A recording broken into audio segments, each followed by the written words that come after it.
What's going on, everybody? This is Chris Classic dropping a car vlog. Hope you guys are having a wonderful Tuesday. Nobody tells you, remember that God is good, God loves you, Christ loves you, and I love you as well. I'm praying for people. I'm rejoicing for people that are overcoming obstacles, that are making it, or even getting their life to Christ. You know, it's very important out there. You know, a lot of people, we try to use our worldly mind and carnal thoughts to validate things that God has seen or deemed as unrighteous to do things, but it's very important to follow the Lord. Make sure you subscribe to the Taking Home podcast, where I talk about professional wrestling topics, and also make sure you subscribe to C3 Ultimate Wrestling. Red Fighting Blues is this Saturday. I'm excited for it despite everything that's going on with it. It's going to be a very dope event. Come see the fireworks before the fireworks. I wanted to talk about a few things. Probably one or two things. It depends on how long I talk about it. The first thing is, I wanted to talk about Dakota Kai. Dakota Kai is in Damage Control. You know, the faction that Bailey's started, and then now, you know, they transitioned to kicking her out. So, you know, they've been doing things, trying to help each other win Money in the Bank, and some won, and some come up short as being qualifiers. So, Dakota Kai, she had went on a live stream, and she was basically like begging for an opportunity to like wrestle on the PLE and stuff like that. And she was saying like she doesn't include like the NXT stuff. Like she was saying she wanted an opportunity.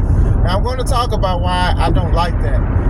Why I don't like that is because you're in a heel group.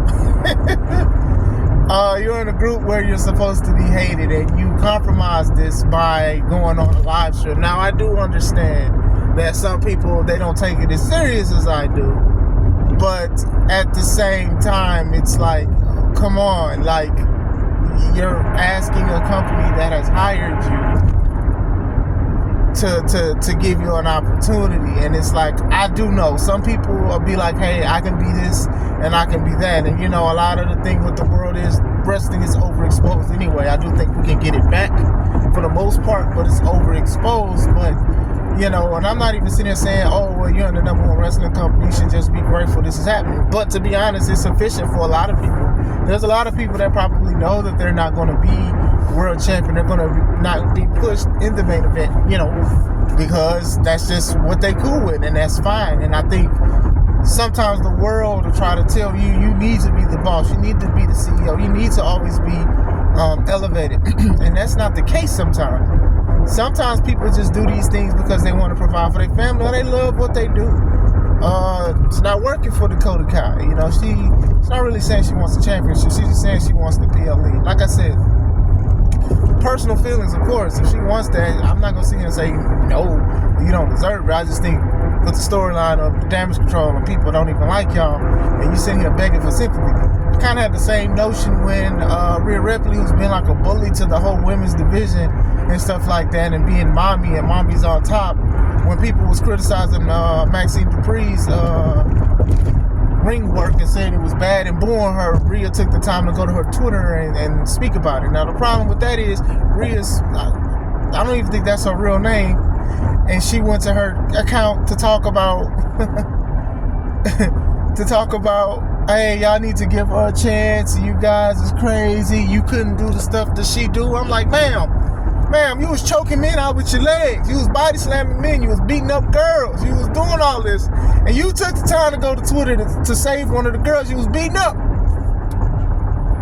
Just telling you, man, it's just small things like this. Dakota Kai is very talented. I do think she has charisma. I do think she can work on some mic work. But I know she has, like, a lot of people follow her. She's like very popular online. A lot of the women are, you know, for reasons. Some play games, some do cosplay, and some just be women. There's nothing wrong with that, you know. Simping is pimping. But but going into it, she is a very popular wrestler. But her just wanting to wrestle for a PLE, I don't really see much of a problem with her actually wanting to. I'm just talking like character-wise, like what y'all be doing and stuff like that. Like something that you probably should have just asked them to do. Like, to me, if I have a company, which I do, and you work for the company, and then you go online begging, like in front of a public audience in a space to do something because you haven't done it, it's probably a problem. You know, it might be best for your fans to reach out to a lot of the Hunter and the people and say, hey, give Dakota a chance. You know, sometimes they do listen to fans. Kofi Mania was one of those things to where they listen to fans because people start really getting behind Kofi Kingston and wanting him to be a champion and things like that. It'll be harder for Dakota because Dakota is not a good person. She's a heel. She's jumping people. They're doing things. It's a numbers game. It's going to be a little difficult. Now, you do have some people who cheer for the bad people and stuff like with Judgment Day and all that, but for the most part, Damage Control isn't getting any cheers. I also want to say that this is a part of the game in wrestling, man. Like some people will never be a champion, and that's not a spiteful or disrespectful thing to say. It's just that this is a revolving door, and everybody on that roster, they're not going to be elevated and stuff like that. And some may not even get a PLE opportunity outside of probably qualifiers for matches or ladder matches and things like that. I do think that Dakota, honestly, if they gave her a chance to elevate, I think a lot of people would like her or whatever like that. But another situation with Dakota, though, is that Dakota has gotten a lot of injuries. And these are things that a lot of companies take into accountability. Like, I'm not saying it's her fault that she's like that, but these are big investments to put a wrestler's face on a big 18-wheeler, that carries the ring is an investment. To put a wrestler's face on the flyer is an investment. A lot of these things are investments and stuff like that. And, the injury bug was biting a lot of people this year. And I'm not saying it'll happen to Dakota, and I hope it don't happen to Dakota. But what I'm saying is, that's what some companies and bookers, they look at this kind of stuff. Oh, if you hurt yourself a lot, you may hurt yourself or you may hurt others. Now, if you're a wrestler, you are most likely going to go through something that is painful, and you may actually hurt somebody. Just a part of the game. You get what I'm saying? So, but these are things to think about. People look at basketball players and stuff like that, and people love D Rose. They still love D Rose, but when he messed up his knee, and then messed up his other one. People say, "Oh man, he can't play like he used to." Those were things that people thought about before signing them to the other teams. Some did think about that. It's very important because it's an investment. These kind of things are investment. And one thing people don't want to do is waste money. And like I said, these are things to take into consideration. Like I said, I do think Dakota could be a top star in the women's division, especially with the underdog vibe, because even when she was in NXT, a lot of people was vibing with her, especially the stuff that she did with Shayna Baszler, because Baszler was the bully and stuff like that. Baszler made you hate Baszler because of how she acted. She did a great job being a bully and being a heel or a bad person. So it really worked. I do think that Dakota could get that following. Like I said, I just hate how she just did it. Like, you gotta be careful going to a social site begging or saying stuff, because now you're saying, like, making it seem like it's bad. Now, I didn't watch the whole clip, and that's just the thing about it, is that most people is probably going to watch the clip that I saw, because her eyes was watering, and now she said it was allergies, but still that looked bad too, because now it's like, dang, you that emotional about it. Even if she might have had allergies, who knows? You're that emotional about it, you make it seem like WWE is the worst place to work at. Now, I have never worked for WWE, so I can't sit here and say it is or it ain't. I can sit there and say, okay, well, I didn't like this decision, I didn't like that decision. But that's just me on that situation. Who knows what they're going to do? Maybe they can work it into a storyline, since everybody wants everything to be in the storyline.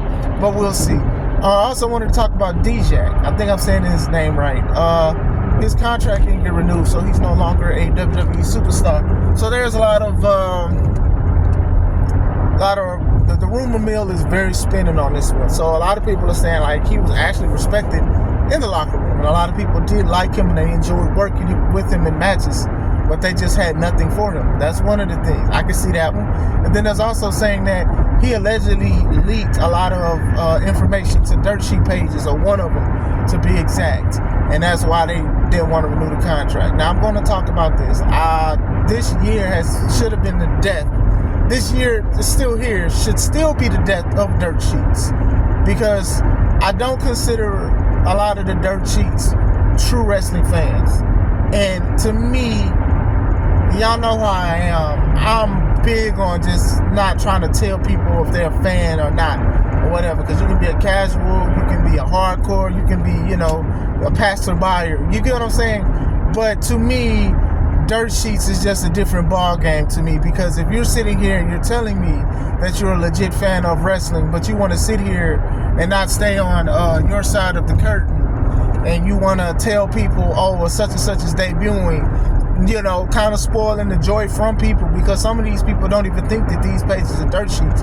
They're saying, okay, maybe you're telling these people of a personal life, they got married or they got cleared and stuff, but you're sitting here saying, oh, well, such and such is going to debut, or such and such had a fight and things like that. Like, to me, you just want to be a part of the business so bad, in my opinion. Now, there's a difference between people who do Dirtsheets and people who are journalists, ones who talk about what they love about the business and what they probably don't like about the business and interview wrestlers. Those are cool. Those guys and women are dope. You get what I'm saying? But when you try to sit here and just try to sit back and be like, oh, well, this happened, or this happened, or this happened, it's like you're just trying to expose stuff because you're doing it for clout. And it's not even just these Dirtsheets. It's a lot of people who do podcasts. It's a lot of people who do content. Even wrestlers do it. Wrestlers dang near overexpose the business more than some of the Dirtsheet people do. To be honest, some people will think that I tell you guys too much, and I would even understand that because of how I talk and some of the lingo that I use. But to me, I do cap off to a certain point, because I do think that we need to keep something to ourselves. A lot of other people who have talents and gifts that God has given them, they don't tell everything that because you worked hard for it and you want to protect it. And wrestling is definitely one of those things that I truly love. So what I'm going to do is I'm going to say some stuff, but I don't have to say everything. But some people may think I say too much. You got some wrestlers, they got vlogs, they be vlogging. They be vlogging, talking about, oh, well, this is my opponent tonight, and literally show their opponent. But in the story, your opponent ran over your dog with their SUV. And you're supposed to be saying, like, when I get my hands on you, I'm going to beat you up. But you literally taking pictures after the match and before the match. But going back into the Dirtsheets and wrestlers exposing it, if Dijak's done this, then shame on Dijak. He shouldn't have did that. He shouldn't have did that. And low-key, if people was really down with that business, the wrestling business, he shouldn't even get bookings. But he's already got bookings. He's already gotten bookings for a couple shows already since not renewing his contract. Because some people don't really care about the wrestling business like that. They care about making money. They may care about wrestling, they may care about business, but they don't care about the wrestling business. If I was AEW, I would steer clear. But then Tony caters to people who do Dirtsheets and Dave Meltzer and all that. Like, he caters to these guys, so he may do good there. But still, to me, it's a code that you break when these people are paying you to do that. Now, I know a lot of people will be like, well, dang, WWE must not be paying him good if he's basically getting paid by people to say information that you're not supposed to. It don't even matter that. You got people that get paid millions of dollars, right? If you say, hey, I'll do something, if you do this, I give you $100, they'll do that just for that love of that money, because that's just what they want. They'll be $100 richer. They have $1,100,000. You get what I'm saying? It don't matter to some people. It's just a code that he broke. The man broke a code. It's already hard to, try to tell people that this ain't the F word, because people say it. Oh, well, it's this and that. And then when you have wrestlers as part of the business that turn around and tell people stuff, and here go the rumors, because I ain't gonna lie, the person that he was telling, they was good. They was on the money 95% of the time of certain things, of people being released, or certain people debuting and stuff like that. And that goes into the debut. When was the last time you guys was like excited or happy or even shocked that a return happened? It's hard to do it now, because most of the time people will be like, oh, CM Punk is in Chicago, Raw is in Chicago, CM Punk was in the airport in Boston, SmackDown is in Boston. So most of the time people already have the speculation. You don't even get legit shocked. I mean, Saraya, formerly known as Paige in WWE, she had a big pop and shocking surprise because nobody was talking about it and nobody expected it. So when she showed up, that was a big legit reaction to people, because people were like, dang, we get to see her on AEW TV.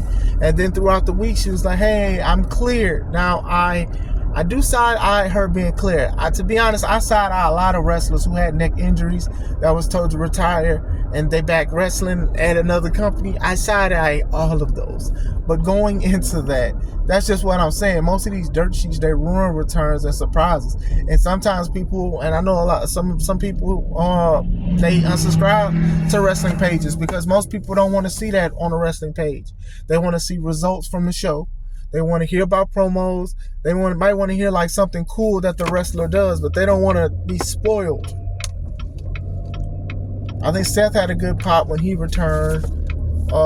Britt Baker, she had a good pop when she returned on what's that show?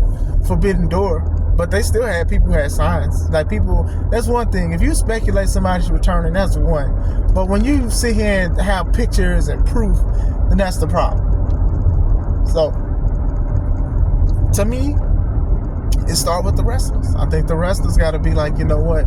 We need to take some of this back. We can't take it all back because it's been overexposed. But for the most part, it's been the wrestlers that say, okay, well, this is what we do. This is called this is called that. To the point where even fans, some fans will come in and try to talk the lingo and stuff like that. And they don't know what it is. That's why people, you know, one of my pet peeves is that people just legit, you lose, oh, you squash, or you're a jobber, you're not getting pushed. Like, people just be saying stuff and don't know what it means, the longevity. Like, the word woke. Woke is one of these words. It's like, people hijack the term, and it don't even mean what it used to mean. Like, y'all not even woke on woke. You get what I'm saying? So, it's just one of those things. Just like other words like gaslighting, moving up goalposts, straw man argument, virtue signaling. Like, there's so many words that like people hijack and they use, and they don't even know what it means. They just use it because other people is using it. It's just a popular term. You know what I'm saying? So, you know. But yeah, going back into it, if Dijak did that, shame on that man. Like, to me, you know, even if you didn't like the position that you're in, because that's how most wrestlers expose certain things, is they are disgruntled and then they'll say stuff. You know, Punk did it for AEW, but he wasn't going to dirt sheets and stuff like that. He waited till he was done. Now, I'm not sitting here saying I applaud him for saying everything, because I've talked about it, and I thought he really blazed AEW, but still, you know, it's just one of those things. A lot of wrestlers just like, hey, you know what, it exposed anyway, so let me say it, you know. I'm still not even used to Undertaker doing interviews, and he has his own podcast. I haven't watched his podcast. I watched a few clips of him with the other Chris. Shout out to him.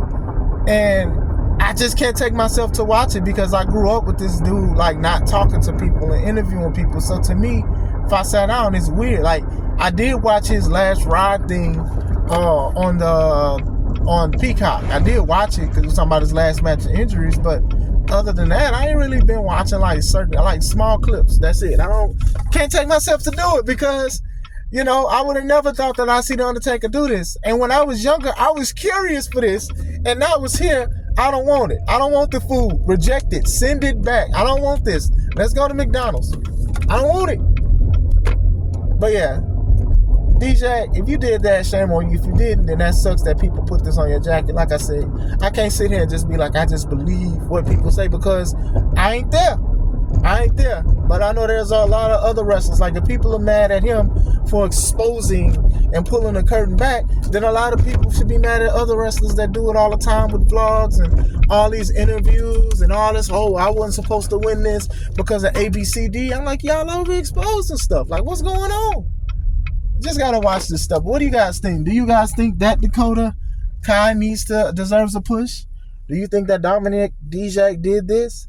Would you have pushed him better if he was still in WWE? Let me know. Hope you guys have a wonderful day. This is Chris Classic. Stay home.